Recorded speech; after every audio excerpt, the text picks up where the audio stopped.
General networking, network fundamentals. What do you mean I have to know Microsoft? Part 3.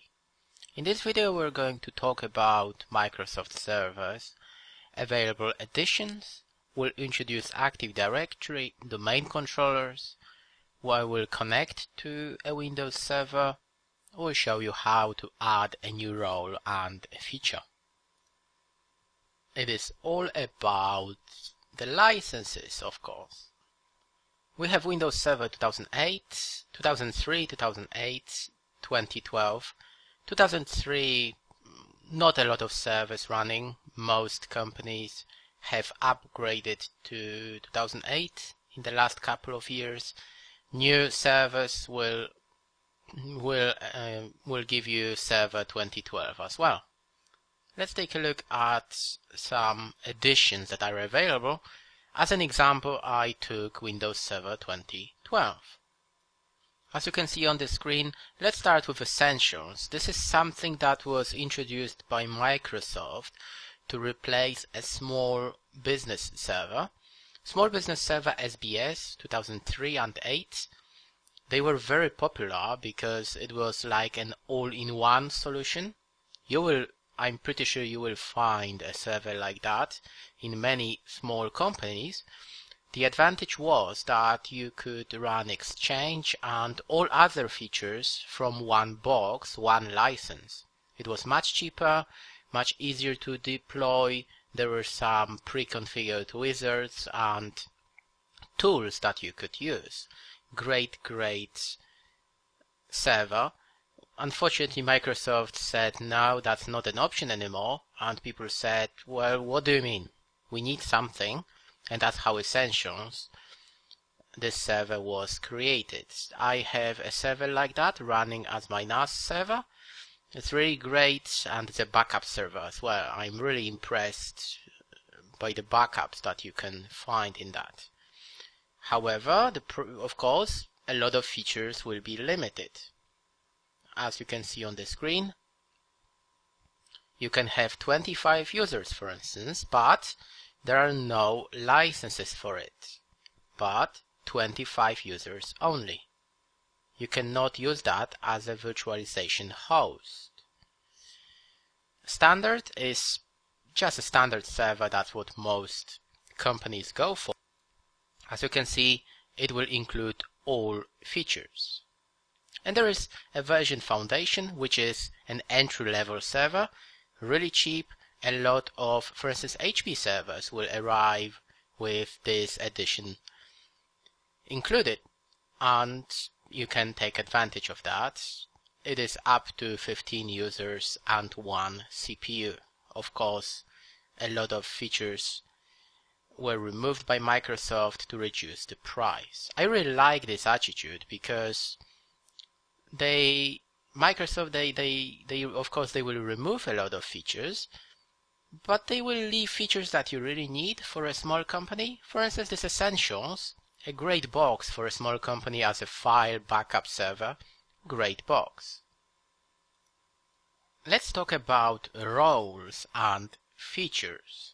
A server role is a set of programs that you put on your server if you want to get a new feature, a new function. For instance, if you look at this screenshot, you can see that there are 2 roles installed, and one of the roles is File Services. The second is Web Server, IIS. That's a role. A feature is something that is not as important, as sophisticated as a role. The easiest way, I'll just connect to a server and show you what's available. Let's go. No, that's not a good time. Do it later, please. Okay, we will have to go to server. That is running Windows Server 2012. We go to Server Manager. It will show me roles and features, as you can see here. That should turn green in a moment, I hope. If you want to add a role, you click on Add Roles and Features wizard. You click Next. That's the only server here. Here is a list of roles. What can we add? For instance, Hyper-V. If you want this server to be a server for your virtual machines. If you want to have a DHCP server, that's a role as well. Features, for instance, BitLocker. That's a feature. If you want to protect your data and encrypt your hard drive, it's not really a role, isn't it? It's a feature. By the way, if you're interested, this error is just saying that I have to reboot my server. The last thing we have to talk about is Active Directory and domain controllers.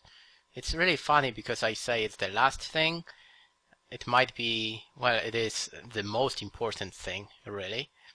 What is Active Directory? You will hear that everywhere.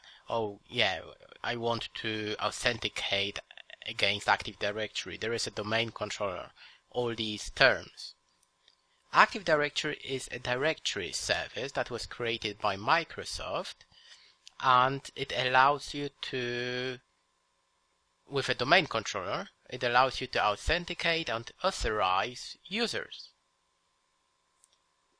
The protocol that Microsoft decided to use is LDAP, and they use Kerberos and of course some additional protocols like DNS, DHCP, and Radius, everything that allows Microsoft to give you all features that your end users need.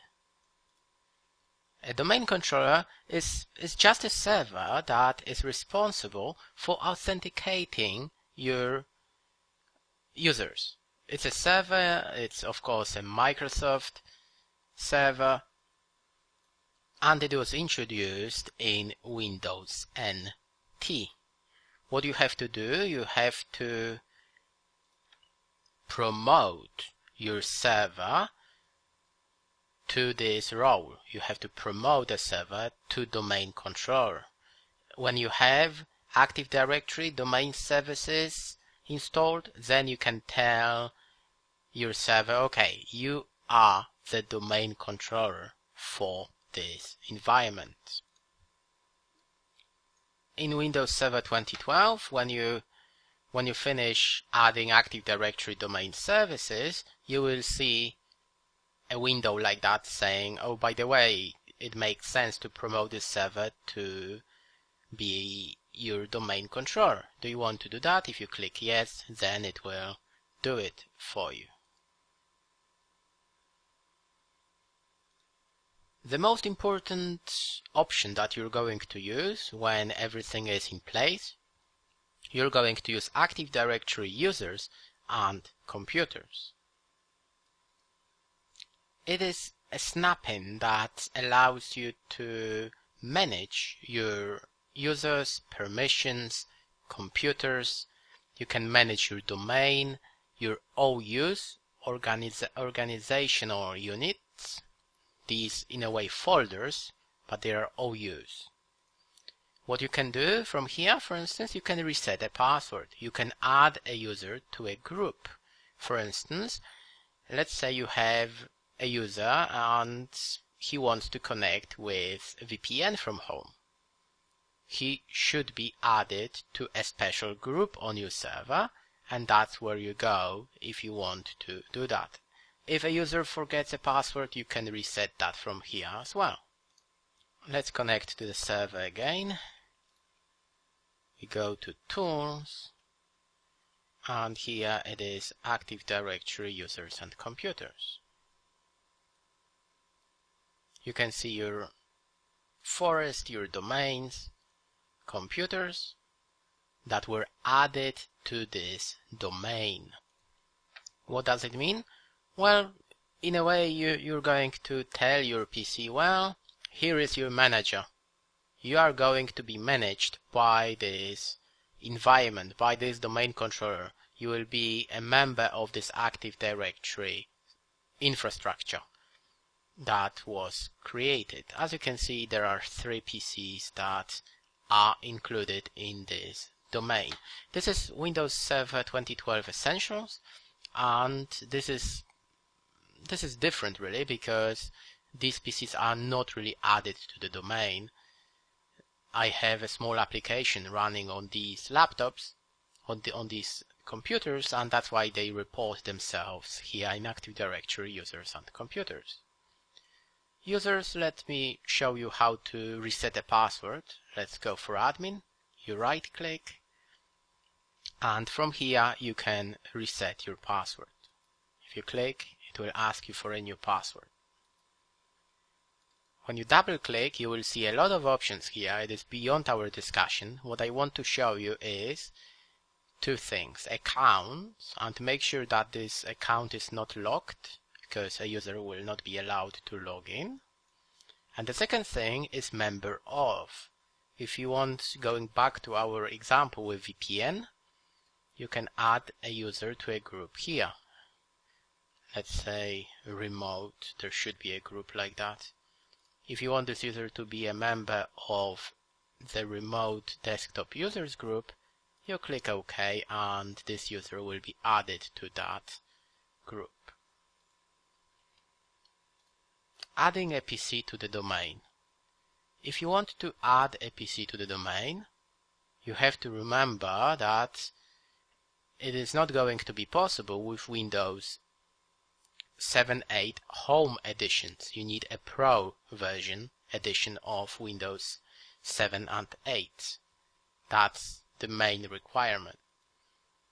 When you go to System Properties, you will see that when you click on Change Settings, you will see that it is not possible for this PC to be a member of a domain, because it is running Windows 7 Home Premium. You need a professional version of Windows 7, Windows operating system. Here, domain, you put your domain, click OK, put a username and password, and this PC will be joined to the domain. In this video we talked about Microsoft operating systems. I showed you some additions in Windows Server 2012. We discussed Active Directory, domain controllers, and how to add a new PC to the domain.